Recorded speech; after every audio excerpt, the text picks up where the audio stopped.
Tengo 42 años y venimos de Ciudad Juárez. Durante 20 años practiqué el homosexualismo desde la edad de los 8 años hasta la edad de los 28 años. Yo recuerdo que a la edad de los 6 años, cuando empecé a ir a la primaria, me di cuenta, porque ya que en la primaria se relaciona uno con demasiados niños, y empecé a sentir que era excluido, empecé a sentir que era diferente ante ellos, aunque no entendía yo por qué. Tenía tal vez una atención diferente, y al verlas ellos en mí, me rechazaban y me señalaban diciendo que era un niño afeminado, amanerado, y por eso era diferente, y me excluían de relacionarme con ellos. Y cuando yo llegaba a mi hogar, la pregunta siempre era para mi madre por qué yo era diferente. Yo les preguntaba que por qué los niños me excluían, que por qué los niños no se querían juntar conmigo, que por qué me señalaban. En el pueblo donde yo nací, en el estado de Coahuila, la palabra que se usaba era, me decían que era mariquita, y yo no sabía realmente qué era eso, ¿verdad? Pero me sentía señalado y me sentía sobre todo rechazado, y mi madre no tenía la respuesta, no había una respuesta para mí, solamente mi mamá decía que era diferente. Sí, a la edad de los 8 años fui violentado sexualmente en mi propia casa por mi propio hermano por un buen tiempo, y yo no sabía cómo decirle lo que estaba sucediendo, porque era difícil para mí hablar, porque un abuso sexual marca la vida, trauma la vida de un niño para siempre. Definitivamente el abuso sexual te deja marcado en esa etapa de tu vida, y era algo que yo no podía sacar a flote, es algo que yo no podía hablar. Solamente quería pedir ayuda, tal vez de esta manera, diciéndole a mi mamá que no me acostara con él, que yo me quería acostar solo, pero ella no lo hacía porque ella no sabía lo que estaba sucediendo. No sé si hubiera sido diferente el que yo hubiera hablado, pero cuántos casos no se han dado de que los niños hablan y no se les da la importancia de vida. Yo sentía que el rechazo de él hacia mí era muy notorio, y no sabía yo por qué, ¿verdad? Yo muchas veces me intenté acercar a él como niño, a un papá, pero sentía que era rechazado. Aún no sabía por qué. Con el paso del tiempo me di cuenta que él me rechazaba por ser diferente, por ser homosexual, aunque en ese momento yo no lo entendía, ¿verdad? Al paso del tiempo, cuando sentí más el rechazo, yo llegué a preguntar por qué, y él decía solamente que porque yo era homosexual, ya que en ese pequeño pueblo en el estado de Coahuila donde yo crecí había solo una avenida principal y una plaza, y era inevitable toparnos en la calle o en la plaza, y mi padre me tenía prohibido que yo le hablara en la calle. Él un día me dijo que cuando nos topáramos en la calle principal me hiciera como que no lo viera, ya que llegó un día a casa y me dijo, ¿sabes qué? Las cosas van a cambiar, y dijo, quiero que te vayas de mi hogar. Y eso para mí fue muy difícil, ya que él era mi padre y yo era su hijo, y ese era mi hogar. No tenía otro hogar, no tenía a dónde ir, y no entendía no entendía lo que mi padre realmente quería decir cuando llegó y dijo, vete de mi casa, tú y yo no podemos vivir aquí.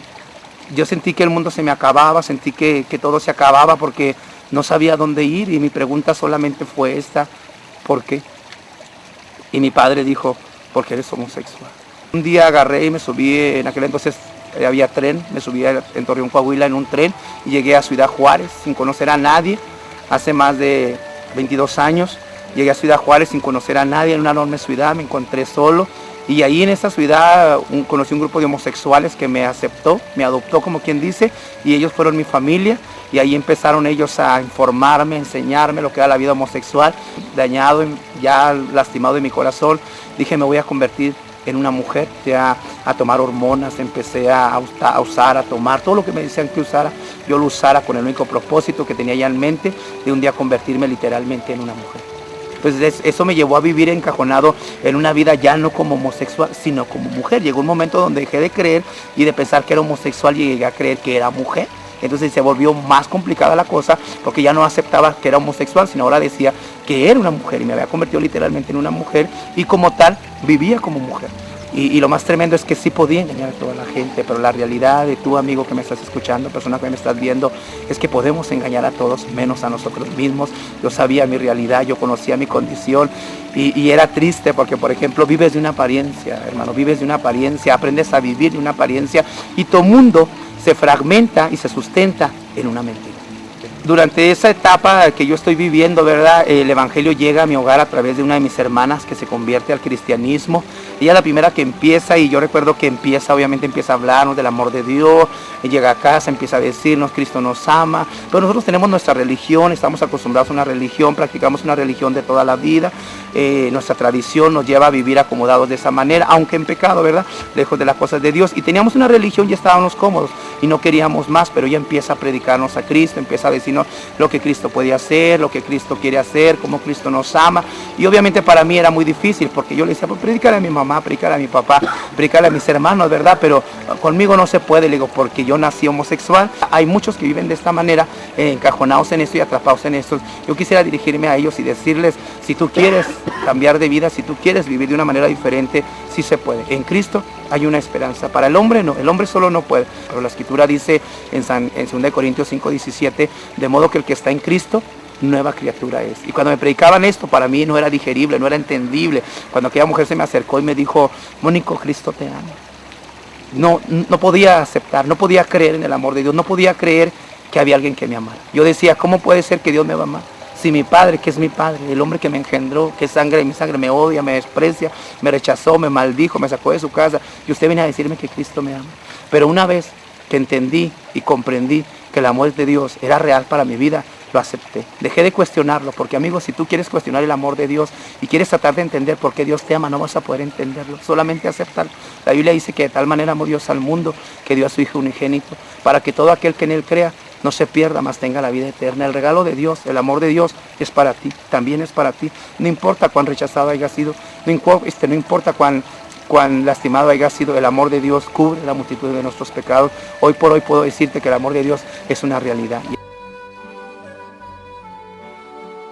Mi nombre es Irene Nava Viesca, de Francisco y Madero, Coahuila. Yo tengo de haberlo conocido hace unos 14 años. Unos 14 años yo lo conocí, dando su testimonio en San Pedro, Coahuila, donde él nació. Yo estaba en ese lugar como oradora de ese ministerio allá en Francisco y Madero, Coahuila. Y ahí él dando su testimonio yo lo conocí. Se me hizo algo, un hombre cambiado. Yo me acuerdo que ese día 120 almas se entregaron al Señor en 2 días, y para mí fue algo muy sorprendente. Obviamente yo no sabía que pues él iba a ser mi esposo, que se iba a casar conmigo. Yo no lo sabía. Pues sí, la verdad fue algo muy fuerte, en la cual que ellos se dan cuenta cuando Dios empieza a obrar para que unir nuestras vidas en matrimonio, no nada más en el ministerio, sino también en el matrimonio. Empezó problemas entre ministros, líderes de renombre de muchos años en el ministerio. Empezaron a decirme, hija, no puede ser posible que usted se vaya a casar con él. Su vida no es como la de él, es muy diferente. Usted conoce su pasado, usted conoce de la vida, de la depravación que él viene, la maldad que trae en su corazón. De una, de otra manera trataron de desalentarme, pero yo les dije, él para mí no tiene pasado, y para mí él tiene un futuro glorioso en Cristo. Pues es una bendición, la verdad, para la vida que él llevó. A mí me ha sorprendido, como todo matrimonio, pues tenemos luchas, tenemos pruebas. Para mí ha sido un esposo de bendición. Como padre se ha esforzado de ser como padre para ellos también igual, de la misma manera. Como si ya viniera de una escuela enseñado. Para mí ha sido una bendición, igual que todos los matrimonios, luchas, pruebas, pero las hemos podido sobrellevar, y hasta el día de hoy ya vamos para 10 años de casados.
Hoy no solamente tenga el privilegio de ser ministro, sino soy esposo y padre de familia para la gloria de Dios, con la única intención de decirle a la gente, de decirle al mundo entero, ¿por qué no?, que hay una esperanza para su vida hoy, y esa esperanza se llama Jesucristo. Si alguien te había dicho que tú no podías cambiar, yo quiero decirte que Cristo sí te puede cambiar. Si alguien te había dicho que tú no tenías derecho a tener una familia, yo quiero decirte que Dios puede otorgarte una familia como lo ha hecho con mi vida.